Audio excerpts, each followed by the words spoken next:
이 보고서 정확한 거야? 보좌관이 고개를 끄덕였어요.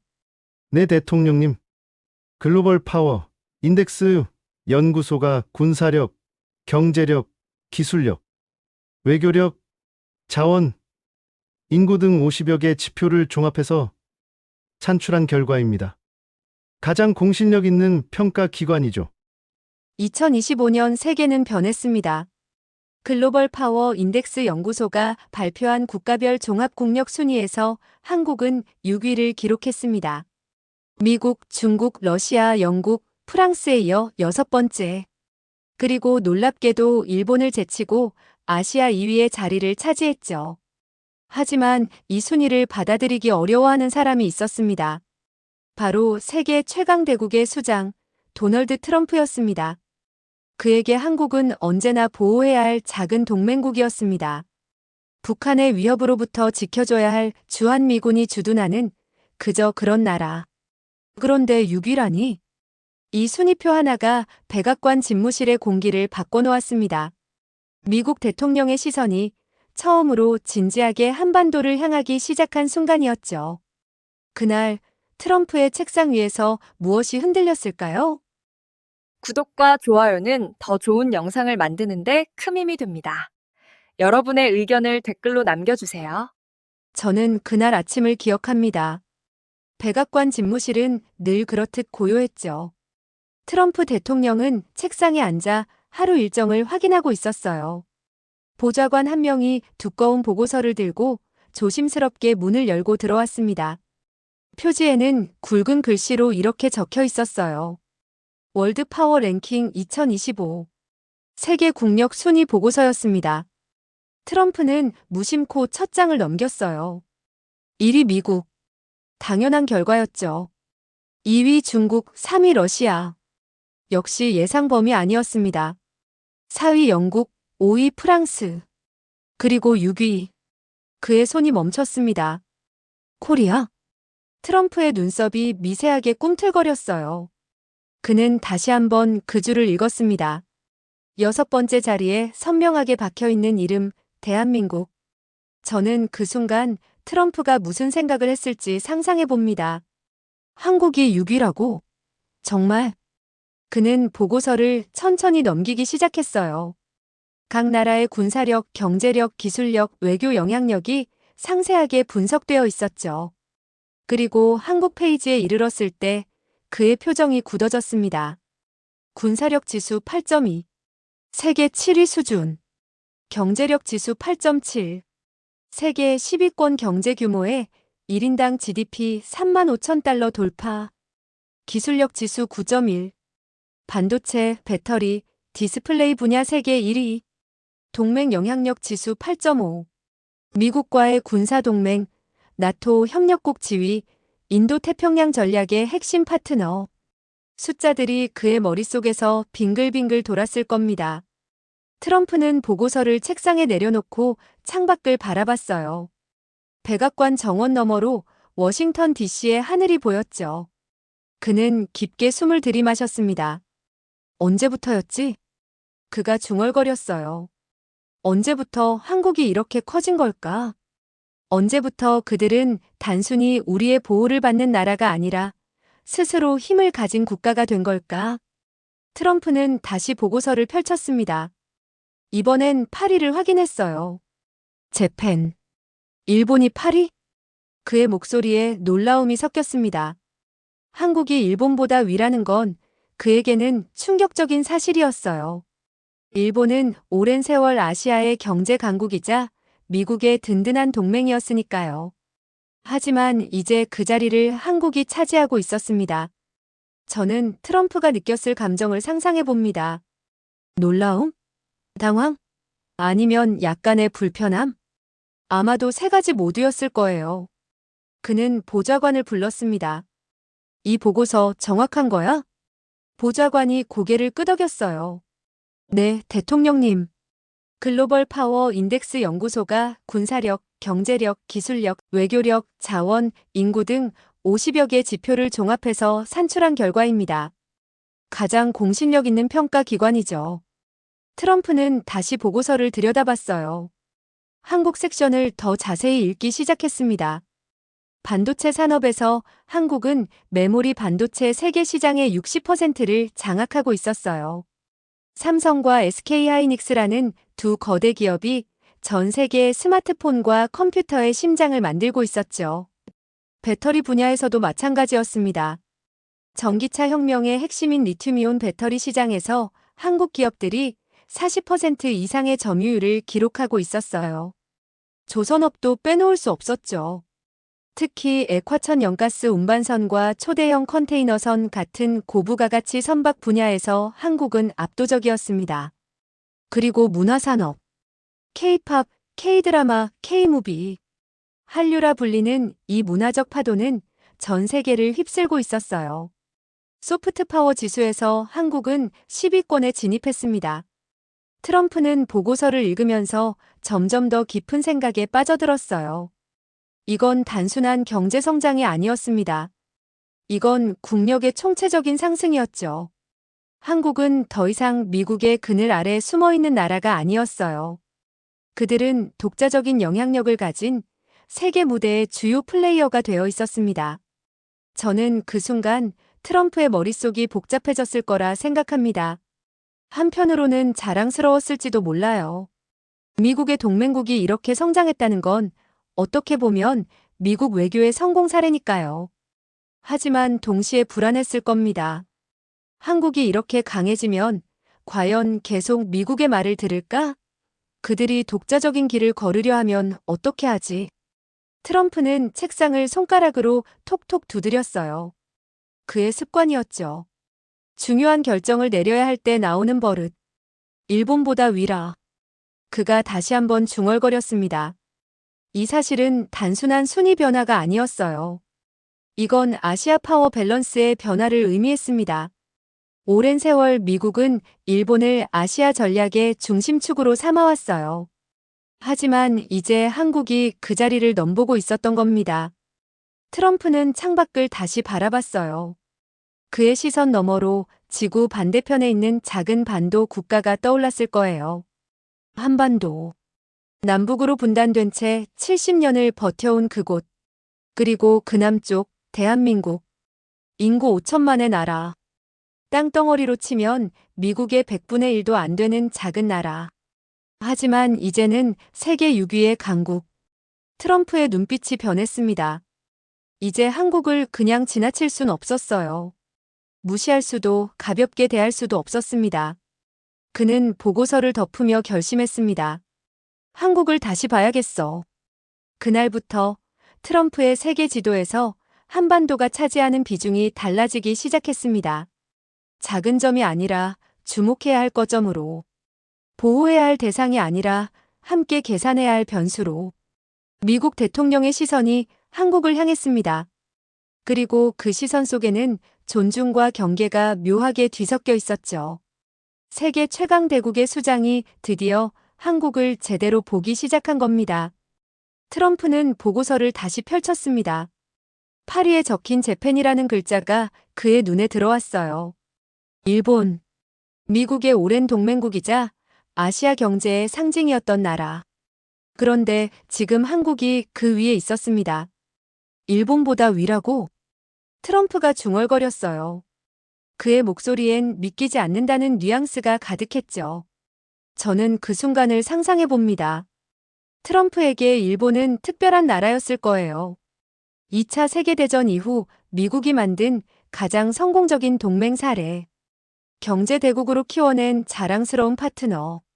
그런데 한국이 그걸 넘어섰다니. 트럼프는 보좌관을 불렀습니다. 이거 확실한 거야? 한국이 정말 일본을 넘어섰다고? 보좌관이 고개를 끄덕이며 대답했어요. 네, 대통령님. 특히 기술 혁신과 동맹 영향력에서 한국이 일본을 압도했습니다. 트럼프의 눈썹이 찌푸려졌습니다. 보좌관은 태블릿을 꺼내 자료를 보여주기 시작했어요. 먼저 반도체 분야를 보시죠. 한국은 메모리 반도체에서 압도적입니다. 삼성전자와 SK하이닉스가 전 세계 디램 시장의 70%, 낸드 플래시 시장의 50%를 장악하고 있어요. 숫자가 화면에 떴습니다. 반면 일본은 과거의 영광을 잃었습니다. 한때 세계 반도체 시장을 지배했던 일본 기업들은 이제 10%도 안 되는 점유율을 기록하고 있죠. 트럼프는 화면을 빤히 바라봤어요. 배터리 산업도 마찬가지입니다. 보좌관이 계속 설명했습니다. 전기차 시대의 핵심인 리튬이온 배터리. 한국의 LG에너지솔루션, 삼성 SDI, SK온이 전 세계 시장의 45%를 차지하고 있어요. 일본의 파나소닉은 20% 정도에 그치고 있습니다. 트럼프는 팔짱을 꼈습니다. 그의 표정이 점점 더 심각해졌어요. 디스플레이는 어때? 올레드 기술에서 한국은 독보적입니다.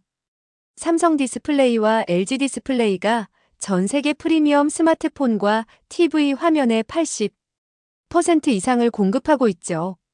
일본은 이 분야에서 이미 경쟁력을 잃었습니다. 숫자들이 계속 쏟아졌어요. 조선업. 한국은 전 세계 선박 수주량의 40%를 차지하고 있었습니다. 특히 액화천 연가스 운반선은 90%가 넘는 점유율을 기록했죠. 일본은 20% 수준이었어요. 문화산업. K-팝의 글로벌 시장 규모는 연간 12조 원을 넘어섰습니다. 일본의 J-팝은 대부분 내수 시장에 머물러 있었어요. 트럼프는 조용히 듣고 있었습니다. 그럼 일본이 앞서는 건 뭐야? 보좌관이 잠시 망설이다 대답했어요. 자동차 산업에서는 여전히 일본이 우위에 있습니다. 토요타, 혼다, 닛산 같은 브랜드들이 전 세계적으로 강세죠. 하지만 전기차 전환이 가속화되면서 그 격차도 빠르게 줄어들고 있습니다. 한국의 현대차와 기아는 전기차 판매량에서 이미 일본 브랜드들을 넘어섰어요. 트럼프는 깊은 한숨을 내쉬었습니다. 저는 그의 마음을 이해할 수 있을 것 같아요. 일본은 트럼프에게 익숙한 나라였을 겁니다. 오랜 세월 미국과 함께해온 파트너. 예측 가능한 동맹. 하지만 한국은 달랐어요. 한국은 빠르게 변화하는 나라였습니다. 예측하기 어려운 속도로 성장하고 기술을 혁신하고 영향력을 키워가는 나라. 트럼프는 다시 보고서를 펼쳤어요. 이번엔 동맹 영향력 섹션을 읽었습니다. 한국은 미국과의 군사동맹뿐만 아니라 나토 협력국 지위도 얻었어요. 인도태평양 전략에서도 핵심 파트너로 자리매김했죠. 퀘드 플러스에 참여하면서 미국, 일본, 호주, 인도와 함께 중국을 견제하는 역할을 하고 있었습니다. 반면 일본은 평화헌법의 제약 때문에 여전히 제한적인 군사활동만 가능했어요. 트럼프는 보고서를 덮었습니다. 이제 한국을 단순한 동맹국으로 볼 순 없겠어. 그가 말했어요. 보좌관이 조심스럽게 덧붙였습니다. 대통령님, 한 가지 더 말씀드리자면. 뭔데? 한국의 1인당 GDP가 곧 일본을 넘어설 것으로 전망됩니다. 빠르면 내년 안에요. 트럼프의 눈이 커졌습니다. 1인당 국민소득까지 한국이 일본을 넘는다고? 그건 단순한 기술력이나 산업 경쟁력의 문제가 아니었어요. 그건 국민들의 실질적인 삶의 질, 경제적 풍요로움을 의미했습니다. 인구는? 트럼프가 물었어요. 한국은 5,100만, 일본은 1억 2,500만입니다. 그러니까 인구는 절반도 안 되는데 1인당 소득은 더 높다는 거야? 그렇습니다. 트럼프는 잠시 말이 없었습니다. 저는 그 침묵의 의미를 생각해 봅니다. 놀라움이었을까요? 아니면 경외감? 혹은 약간의 두려움? 아마도 복합적인 감정이었을 거예요. 한국은 이제 단순히 잘 사는 나라가 아니었습니다. 효율성과 혁신성에서 세계 최고 수준에 도달한 국가였죠. 적은 인구로 더 높은 생산성을 내고 더 큰 영향력을 발휘하는 나라. 트럼프는 창밖을 바라봤어요. 그의 머릿속에선 복잡한 계산이 돌아가고 있었을 겁니다. 한국이 일본을 넘어섰다는 건 동아시아 파워 밸런스가 바뀌었다는 의미였어요. 지난 수십 년간 미국의 아시아 전략은 일본을 중심으로 짜여 있었습니다. 하지만 이제 그 전략을 재검토해야 할 시점이 온 거죠. 한국을 어떻게 대해야 할까? 계속 일본과 동급으로 볼 것인가? 아니면 그 이상으로 봐야 하나? 한국의 목소리에 더 귀 기울여야 하나? 트럼프는 보좌관에게 말했습니다. 한국 대통령과의 통화 일정 잡아봐. 언제쯤으로 하시겠습니까? 빠를수록 좋아. 보좌관이 고개를 끄덕이며 나갔어요. 트럼프는 혼자 남아 다시 보고서를 펼쳤습니다. 6위 한국, 8위 일본. 그 두 줄이 계속 그의 눈에 들어왔어요. 작은 나라가 큰 나라를 넘어섰어. 그가 중얼거렸습니다. 저는 그 순간 트럼프가 깨달았을 거라 생각해요. 국가의 크기가 곧 힘이 아니라는 걸.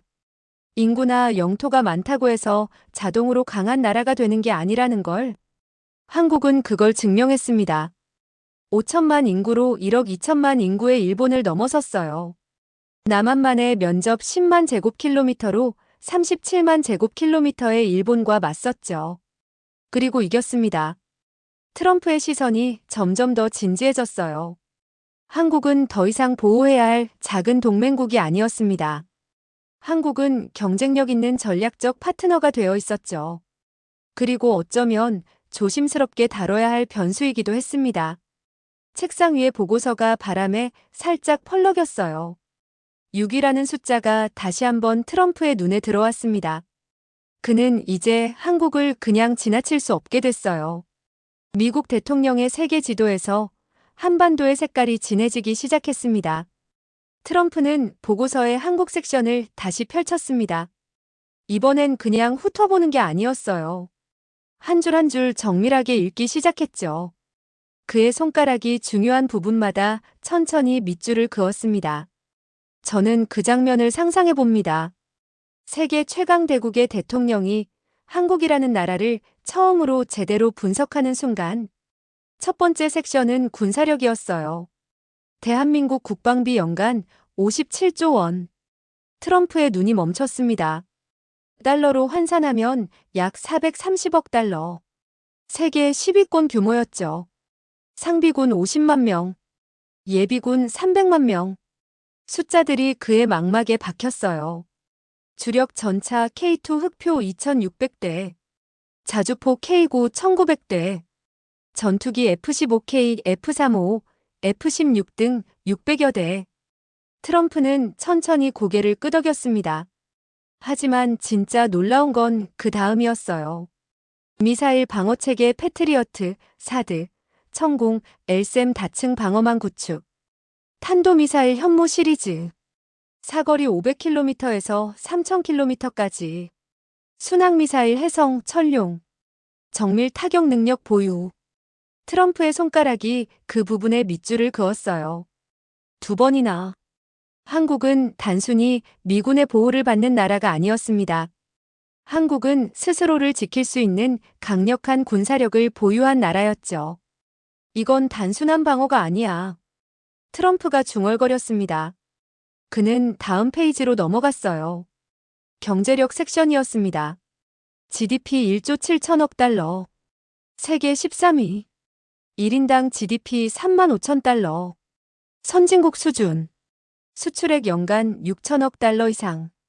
트럼프는 멈춰서 그 숫자를 다시 봤어요. 6천억 달러. 인구 5천만의 나라가 그만큼 수출을 한다고? 주요 수출품 반도체, 디스플레이, 배터리, 자동차, 선박, 석유화학, 철강.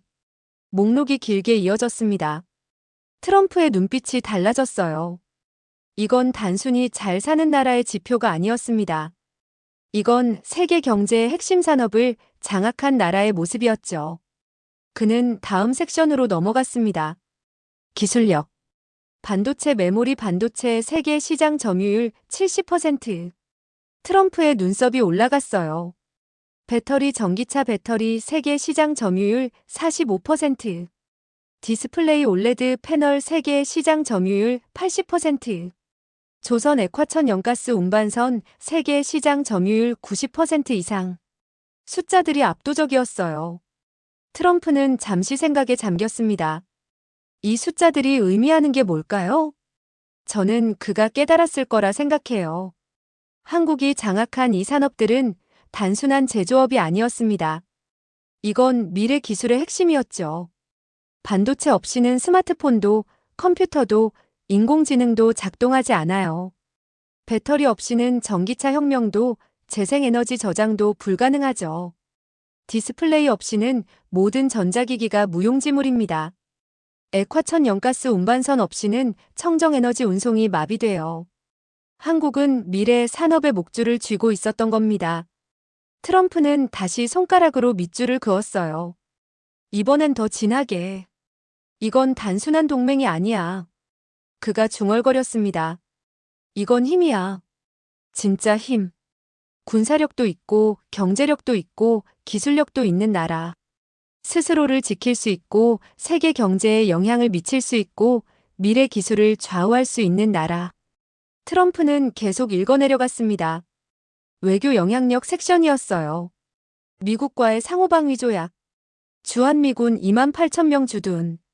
나토 협력국 지위. 글로벌 파트너십. 인도태평양 전략 핵심 파트너. 퀘드 플러스 참여. G30 회원국. OECD 가입국. UN 평화유지군 파견 규모 세계 10위권. 트럼프는 고개를 끄덕였어요. 한국은 단순히 미국의 동맹국이 아니었습니다. 한국은 글로벌 네트워크의 중심에 있는 나라였죠. 미국과도 연결되어 있고 유럽과도 연결되어 있고 아시아에서도 핵심 역할을 하는 나라. 다음 페이지엔 소프트 파워가 나와 있었어요.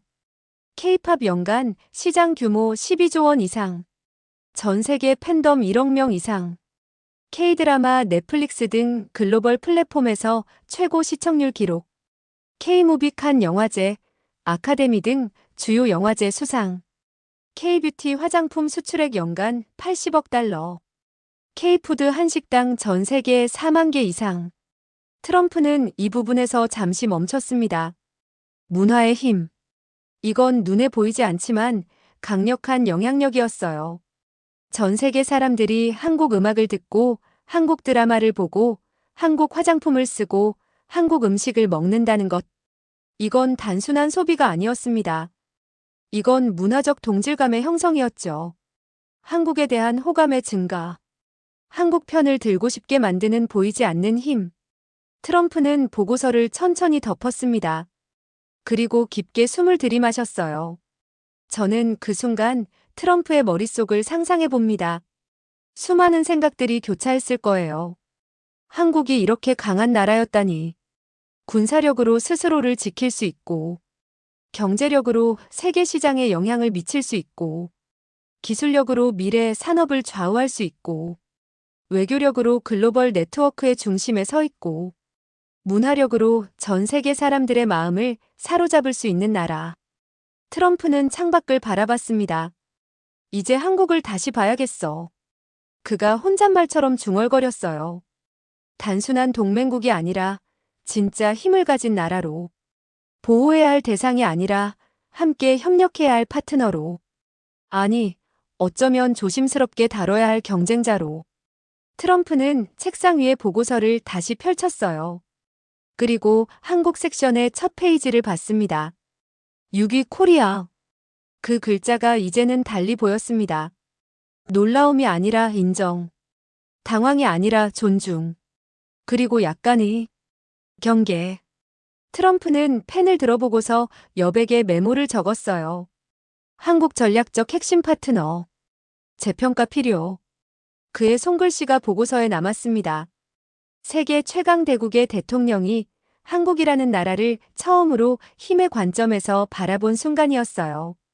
더 이상 한국은 미국의 그늘 아래 숨은 나라가 아니었습니다.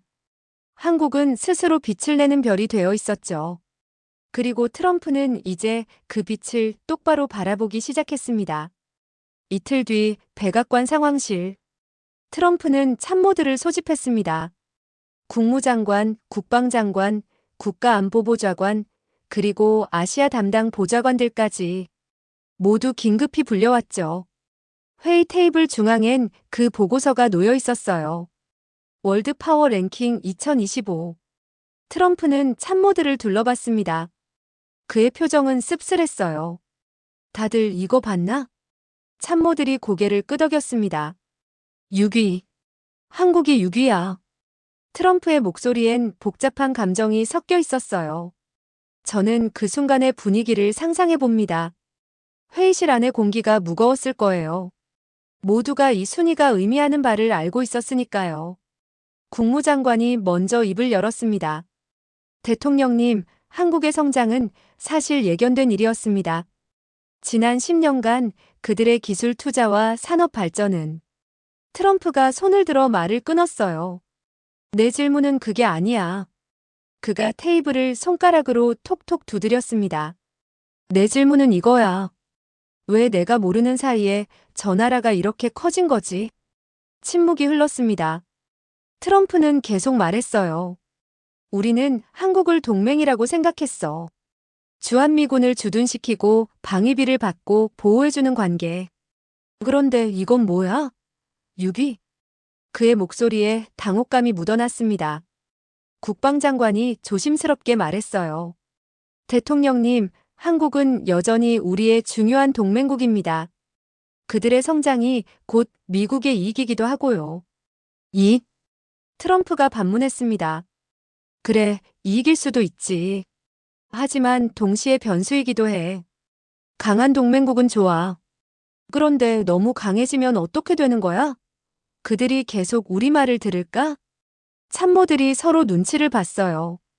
트럼프는 보고서를 펼쳤습니다. 반도체 70%, 배터리 45%, 디스플레이 80%. 이게 뭐야? 이건 장악이잖아. 세계 경제의 핵심을 쥐고 있다고. 그가 페이지를 넘겼어요. 군사력도 만만치 않아. 상비군 50만, 예비군 300만. 미사일 방어체계 탄도미사일까지. 이 정도면 우리 없이도 북한 정도는 충분히 상대할 수 있는 거 아냐? 국가안보보좌관이 대답했습니다. 이론적으로는 그렇습니다. 하지만 한국은 여전히 주한미군 주둔을 원하고 있고 미국과의 동맹을 최우선 순위에 두고 있습니다. 지금은 그래. 트럼프가 말했어요. 지금은. 하지만 앞으로는 그들이 더 강해지면 미국이 필요 없다고 판단하면 저는 트럼프의 불안감을 이해할 수 있을 것 같아요. 강대국의 리더에게 가장 두려운 건 뭘까요? 적의 공격보다 더 무서운 건 동맹의 이탈입니다. 믿었던 파트너가 등을 돌리는 것. 함께했던 나라가 독자 노선을 걷는 것. 트럼프는 그걸 걱정하고 있었어요. 아시아 담당 보좌관이 자료를 꺼냈습니다. 대통령님, 한국의 여론조사 결과를 보시겠습니까? 뭔데? 한국 국민의 80%가 한미동맹을 긍정적으로 평가하고 있습니다. 주한미군 주둔에 대해서도 65%가 찬성하고요. 트럼프는 고개를 가로저었어요. 숫자는 변해. 여론은 언제든 뒤집힐 수 있어. 중요한 건 그들이 우리를 필요로 하느냐야. 그런데 지금 이 보고서를 보면 그가 6위를 가리켰습니다. 그들은 점점 우리 없이도 충분한 나라가 되어가고 있어. 회의실이 조용해졌습니다. 트럼프는 창밖을 바라봤어요. 그의 눈빛엔 복잡한 감정이 교차하고 있었습니다. 저는 그 감정을 짐작해 봅니다. 자랑스러움. 미국의 동맹국이 이렇게 성장했다는 것. 불안함. 그 동맹국이 너무 강해져서 통제 불가능해질지도 모른다는 것. 자존심. 세계 최강 대국인 미국이 작은 동맹국의 성장에 전전긍긍해야 한다는 것. 그리고 씁쓸함. 우린 동맹이라고 생각했지만 트럼프가 중얼거렸어요. 참모 한 명이 그 말을 받았습니다. 그들은 이미 하나의 강대국이 됐습니다. 그 문장이 회의실에 울려 퍼졌어요. 트럼프는 고개를 끄덕였습니다. 인정하기 싫지만 그게 현실이었죠. 한국은 더 이상 약소국이 아니었어요. 보호받아야 할 나라가 아니었습니다. 그들은 스스로 서 있는 강대국이 되어 있었죠. 그리고 그 사실이 미국 대통령의 자존심을 건드렸습니다. 국무장관이 조심스럽게 제안했어요. 대통령님, 한국과의 관계를 재정립할 필요가 있을 것 같습니다. 단순한 보호 마이너스 피보호 관계가 아니라 동등한 파트너십으로요. 동등한 파트너십? 트럼프가 되물었습니다. 미국과 한국이 동등하다고? 아니, 그런 의미는 아니고. 국무장관이 말을 더듬었어요. 트럼프는 손을 저었습니다. 아니, 맞는 말일 수도 있어.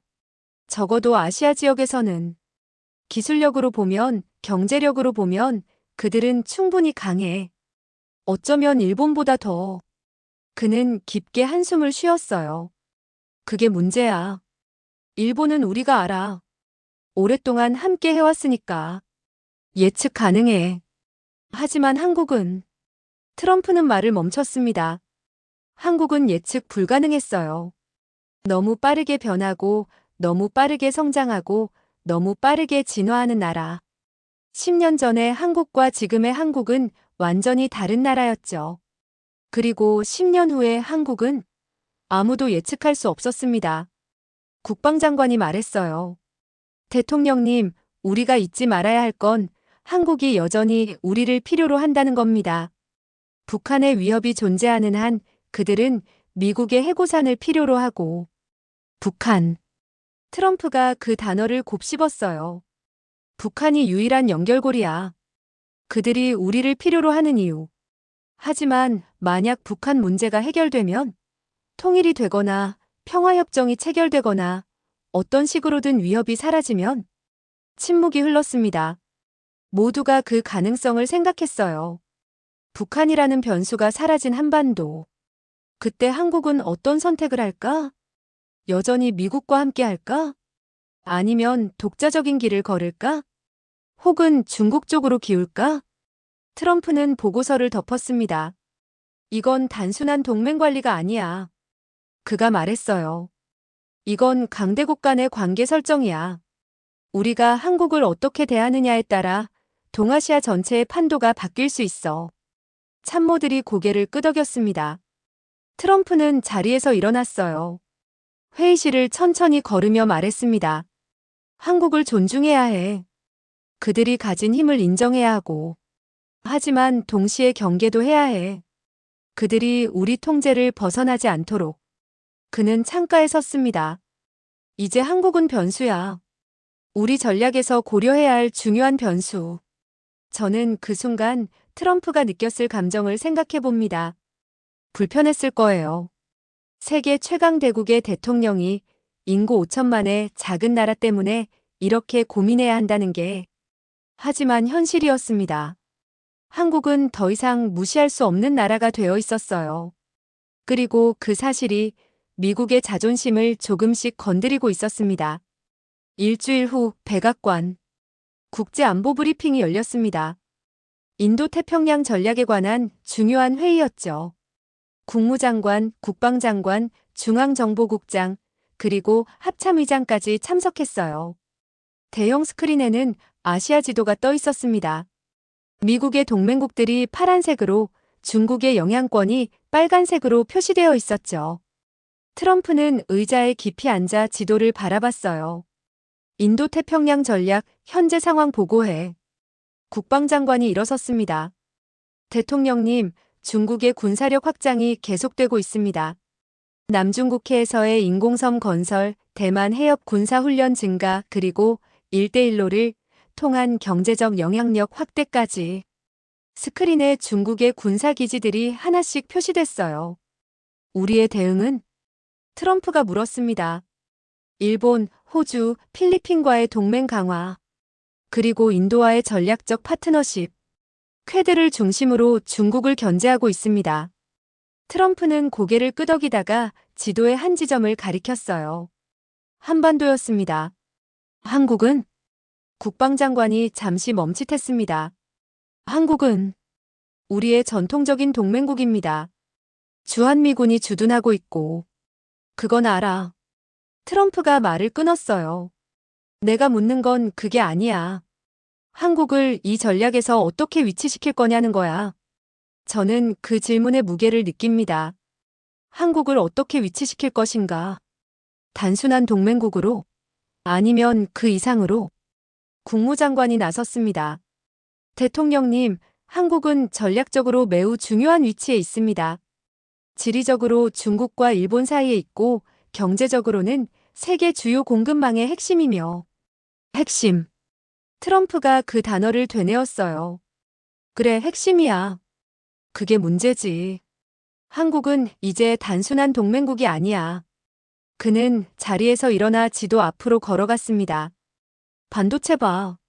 세계 공급의 70%가 한국에서 나와.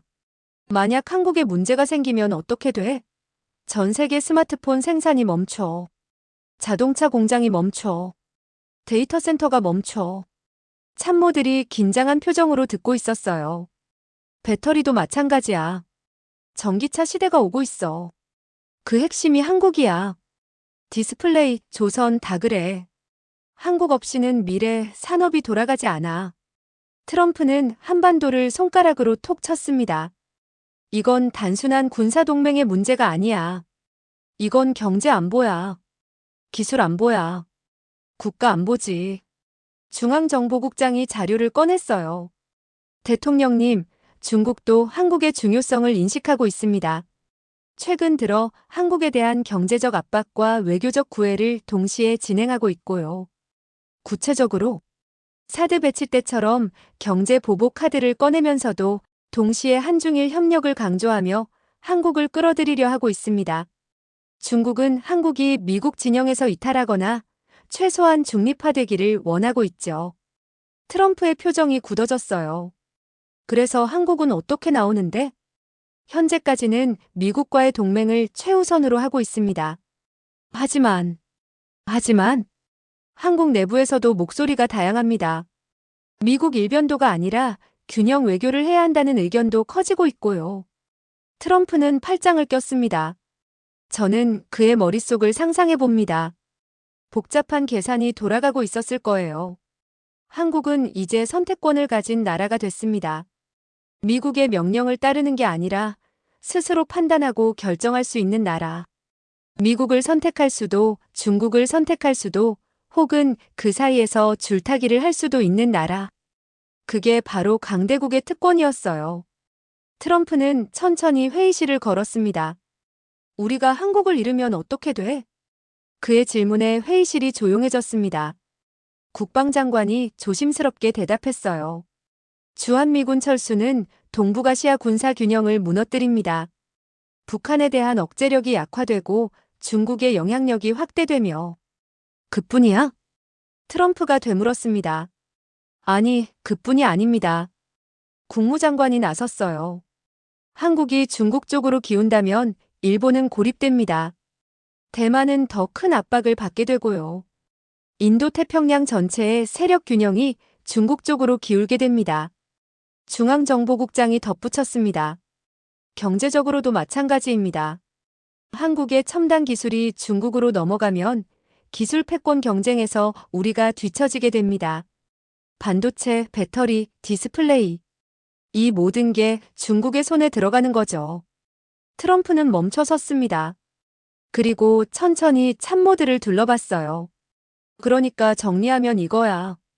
한국은 이제 단순히 우리를 따라오는 동맹국이 아니야. 한국은 우리가 놓쳐선 안 되는 전략 자산이야. 참모들이 고개를 끄덕였습니다. 트럼프는 다시 지도 앞으로 갔어요. 한반도를 바라보며 말했습니다. 그들은 이제 단순한 동맹이 아니다. 그 문장이 회의실에 울려 퍼졌어요. 트럼프는 계속 말했습니다. 한국은 전략국가야. 우리의 인도태평양 전략에서, 아니, 전 세계 전략에서 핵심적인 위치를 차지하는 나라. 그들을 잃는다는 건 단순히 동맹 하나를 잃는 게 아니야. 그건 게임의 판도 자체가 바뀌는 거야. 저는 그 순간의 무게를 느낍니다. 미국 대통령이 공식적으로 한국을 단순한 동맹국에서 전략국가로 격상시킨 순간, 국무장관이 물었습니다. 그렇다면 우리는 한국을 어떻게 대해야 할까요? 트럼프는 잠시 생각했어요. 존중해야 해. 그들이 가진 힘을 인정하고 그들의 목소리를 들어야 해. 더 이상 명령하는 관계가 아니라 협의하는 관계로 가야 해. 그는 다시 자리에 앉았습니다. 하지만 동시에 확실하게 해야 해. 한국이 우리와 함께하는 게 그들에게도 최선이라는 걸. 중국과 함께하는 것보다 미국과 함께하는 게 훨씬 이득이라는 걸. 당근과 채찍? 국방장관이 물었어요. 아니, 트럼프가 고개를 저었습니다. 파트너십이야. 진짜 파트너십. 우리가 한국을 필요로 하는 만큼 한국도 우리를 필요로 하게 만드는 거지. 회의실의 공기가 달라졌습니다. 트럼프는 참모들을 보며 말했어요. 한국과의 관계를 재설정해.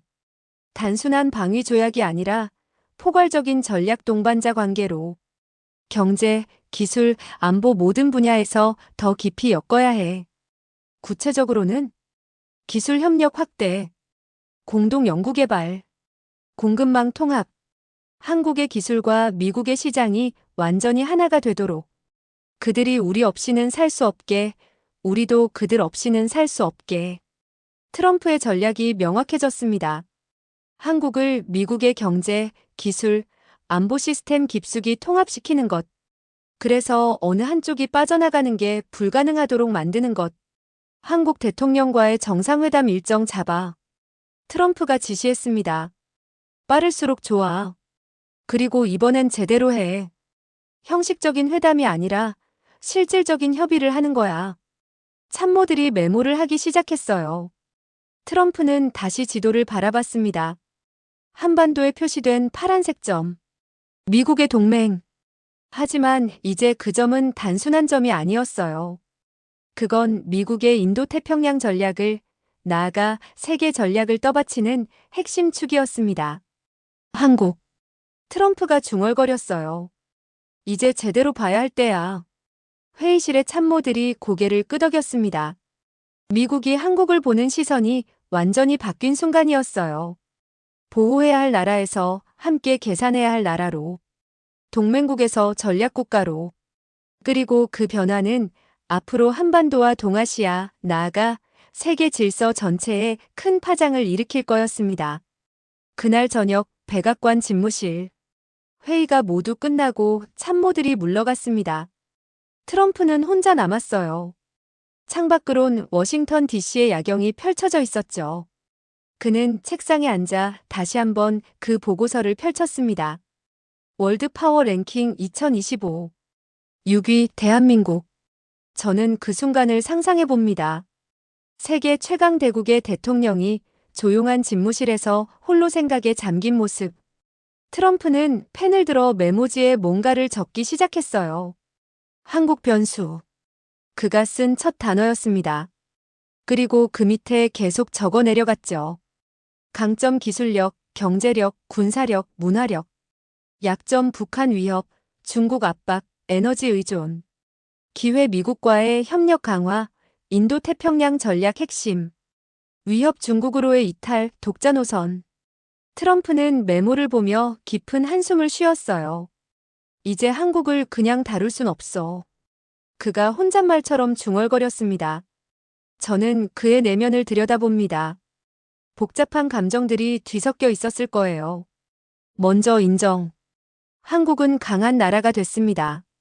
그건 부인할 수 없는 사실이었죠. 군사력으로도 경제력으로도 기술력으로도. 한국은 이제 세계 무대에서 목소리를 낼 수 있는 나라가 되어 있었어요. 그리고 존중. 트럼프는 힘을 존중하는 사람이었습니다. 한국이 가진 힘을, 그들이 이룬 성취를 인정하지 않을 수 없었죠. 하지만 동시에 경계. 너무 강해진 동맹국은 양날의 검이었어요. 함께하면 강력하지만 등을 돌리면 위협이 되는. 트럼프는 창밖을 바라봤습니다. 백악관 정원 너머로 미국 국기가 밤바람에 펄럭이고 있었어요. 그리고 그 옆엔 한국 국기도 나란히 펄럭이고 있었습니다. 외국 정상 방문을 앞두고 개항된 것이었죠. 태극기. 트럼프는 그 깃발을 오랫동안 바라봤어요. 미국 곁에 두든지 아니면 견제하든지. 그가 중얼거렸습니다. 둘 중 하나야. 저는 그 이분법적 사고를 이해합니다. 트럼프에게 세상은 단순했어요. 아군과 적군. 함께하거나 맞서거나. 한국을 완전히 미국 편으로 만들어야 했습니다. 중간지대는 없었죠. 중립도 균형 외교도 트럼프에게는 용납될 수 없는 선택지였어요. 그는 메모지에 다시 적었습니다. 옵션 1 한국을 더 깊이 끌어안는다.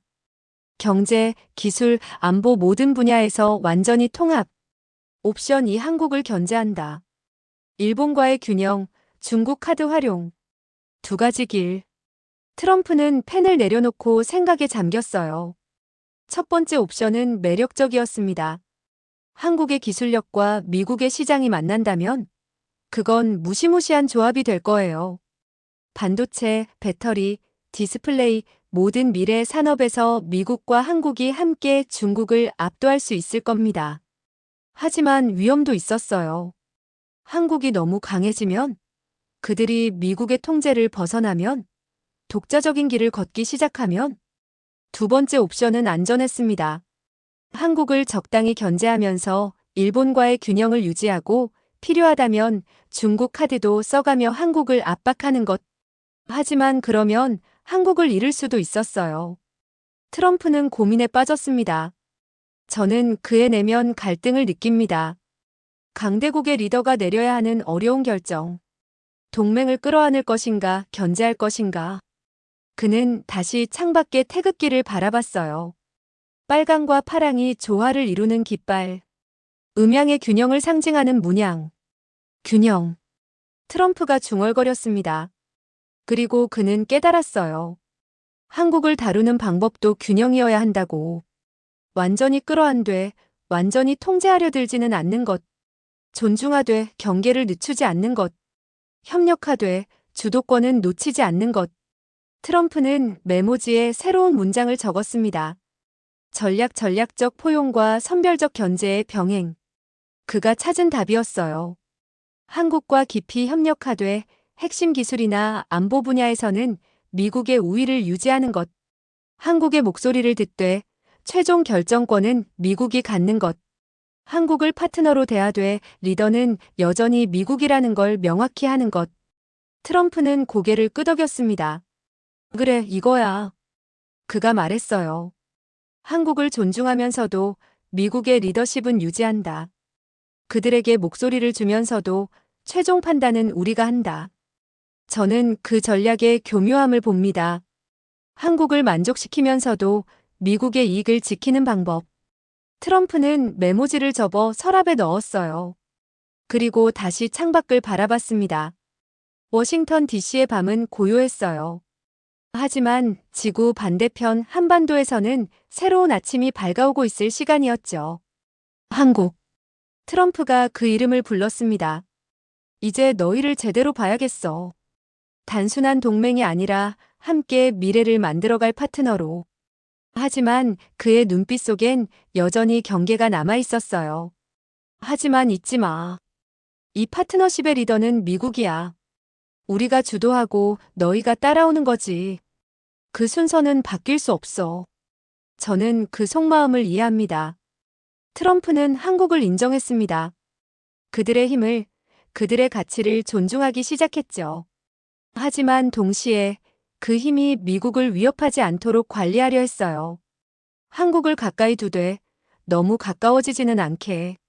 한국에게 힘을 주되 그 힘이 미국을 향하지 않게. 한국과 함께 가되 앞서가는 건 항상 미국이게. 그게 트럼프가 내린 결론이었습니다. 집무실의 시계가 자정을 알렸어요. 트럼프는 자리에서 일어나 불을 껐습니다. 창밖에서 두 깃발이 여전히 나란히 펄럭이고 있었어요. 성조기와 태극기. 미국과 한국. 두 나라의 관계가 새로운 국면으로 접어드는 순간이었습니다. 동맹에서 전략적 파트너십으로. 보호관계에서 협력관계로. 하지만 그 관계 속에는 여전히 미묘한 긴장이 흐르고 있었어요. 존중과 경계, 협력과 견제, 신뢰와 의심. 그 모든 감정이 뒤섞인 채 두 깃발은 밤바람에 흔들리고 있었습니다. 트럼프는 마지막으로 한 번 더 창밖을 바라봤어요. 한국, 너희는 이제 변수야. 중요한 변수. 그가 중얼거렸습니다. 미국 곁에 있어라. 그게 너희에게도 우리에게도 최선이야. 그리고 그는 집무실을 나섰습니다. 하지만 그의 머릿속엔 여전히 한국이라는 나라가 맴돌고 있었어요. 6위. 그 숫자가 계속 그를 따라다녔습니다. 놀라움으로 시작된 감정이 이제는 복잡한 전략적 고민으로 변해 있었습니다. 한국은 더 이상 단순한 나라가 아니었어요. 한국은 미국 대통령이 밤잠을 설치게 만드는 그런 나라가 되어 있었습니다. 한 달 후 싱가포르 에이펙 정상회의가 열렸습니다. 아시아 태평양 경제협력체 영내 주요 국가 정상들이 모두 모이는 자리였죠. 거대한 컨벤션 센터에 각국 국기가 펼쳐져 있었어요. 미국, 중국, 일본, 러시아, 그리고 한국. 트럼프는 회의장에 도착했습니다. 저는 그의 시선을 따라갑니다. 그가 가장 먼저 찾은 건 한국 대표단이었어요.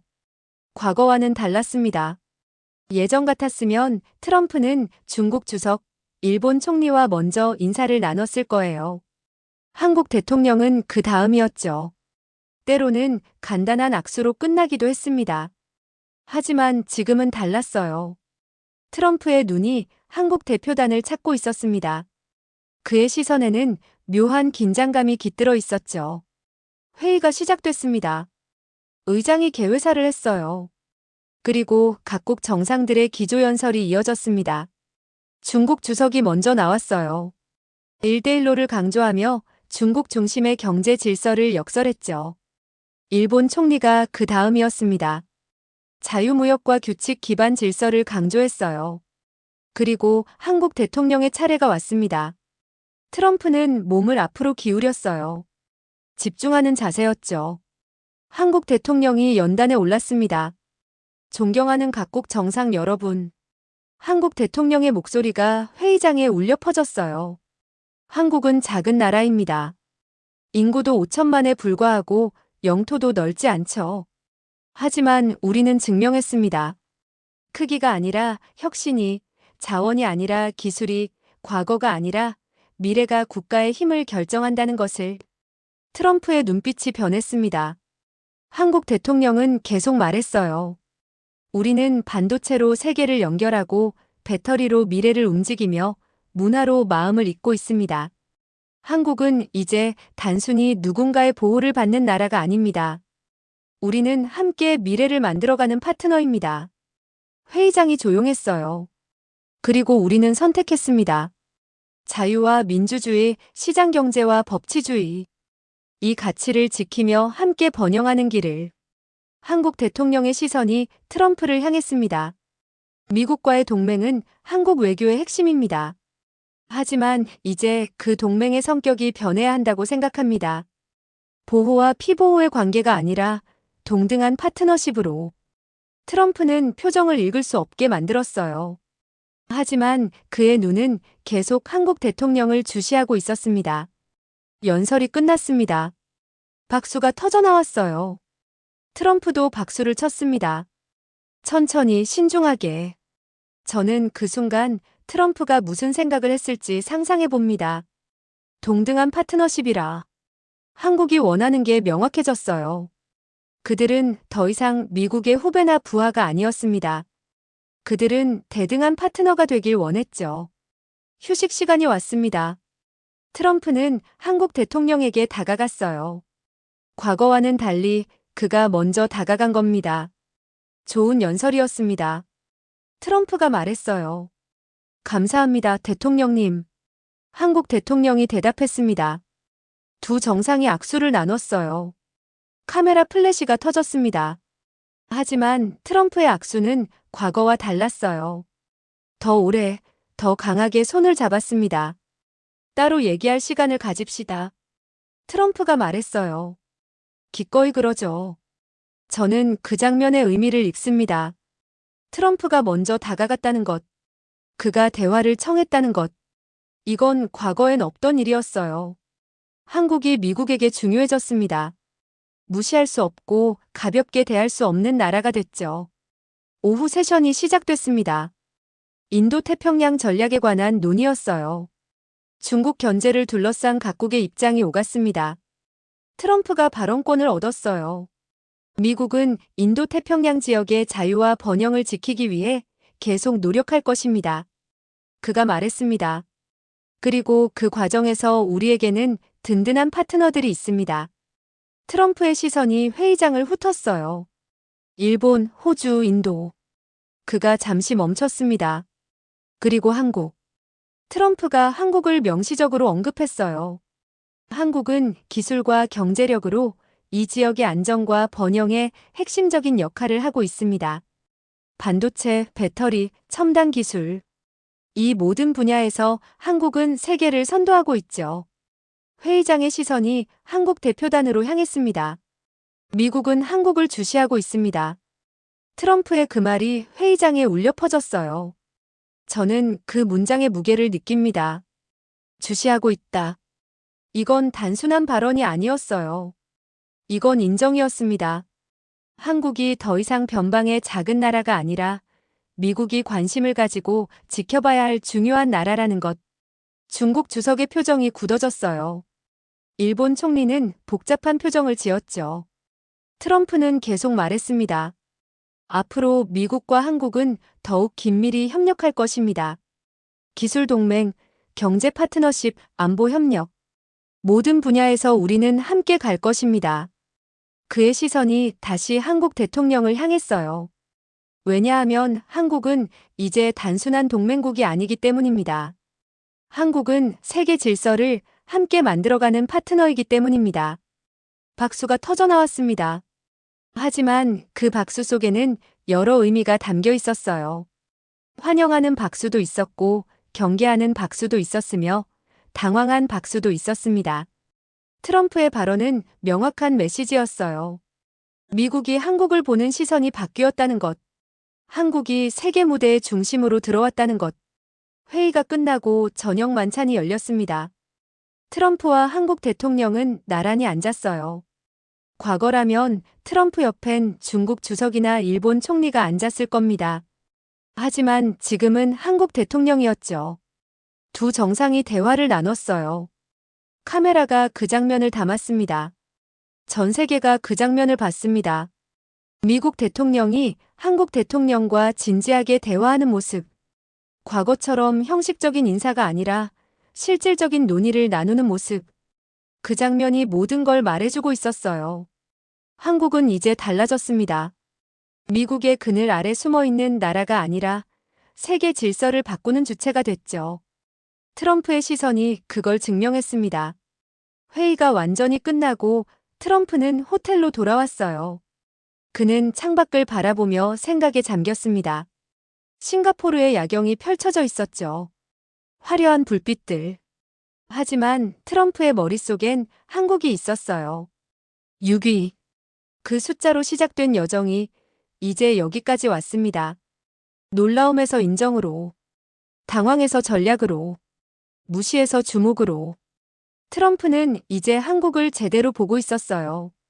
단순한 동맹국이 아니라 함께 미래를 만들어갈 파트너로, 보호해야 할 나라가 아니라 협력해야 할 강국으로.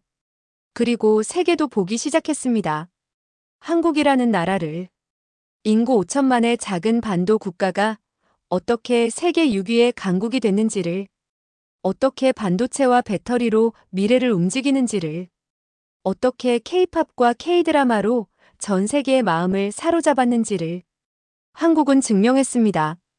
크기가 아니라 혁신이, 자원이 아니라 기술이, 과거가 아니라 미래가 국가의 힘을 결정한다는 것을.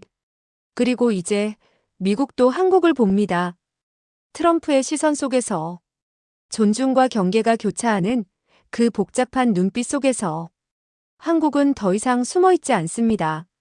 한국은 당당히 세계 무대의 중심에 서 있습니다. 그리고 그 자리는 한국이 스스로 만들어낸 것입니다.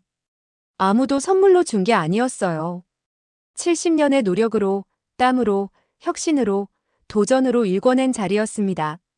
트럼프는 창밖을 보며 중얼거렸어요. 한국. 이제 너희는 세계가 주목하는 나라야. 그의 목소리엔 인정이 담겨 있었습니다. 그리고 약간의 경외감도. 세계 최강 대국의 대통령이 인구 5천만의 나라를 경외하는 순간. 그게 바로 지금이었습니다. 한국의 시대가 열리고 있었습니다. 여러분, 이 이야기는 단순한 상상이 아닙니다. 이건 우리가 만들어가고 있는 현실이에요. 지금 이 순간에도 한국은 세계 무대에서 그 존재감을 키워가고 있습니다. 반도체, 배터리, 디스플레이, 문화 콘텐츠. 우리는 이미 많은 분야에서 세계를 선도하고 있죠. 하지만 여기서 멈춰선 안 됩니다. 더 나아가야 해요. 더 혁신하고, 더 도전하고, 더 성장해야 합니다. 그래서 여러분께 묻고 싶습니다. 우리 한국이 진정한 세계 강국이 되기 위해선 무엇이 더 필요할까요? 어떤 분야에 더 집중해야 할까요? 우리가 함께 만들어가야 할 미래는 어떤 모습일까요? 댓글로 여러분의 생각을 들려주세요. 그리고 이 이야기가 마음에 드셨다면 좋아요와 구독 부탁드립니다. 여러분의 관심과 응원이 대한민국이 더 높이 도약하는 힘이 됩니다. 우리 함께 대한민국의 미래를 만들어 갑시다. 감사합니다.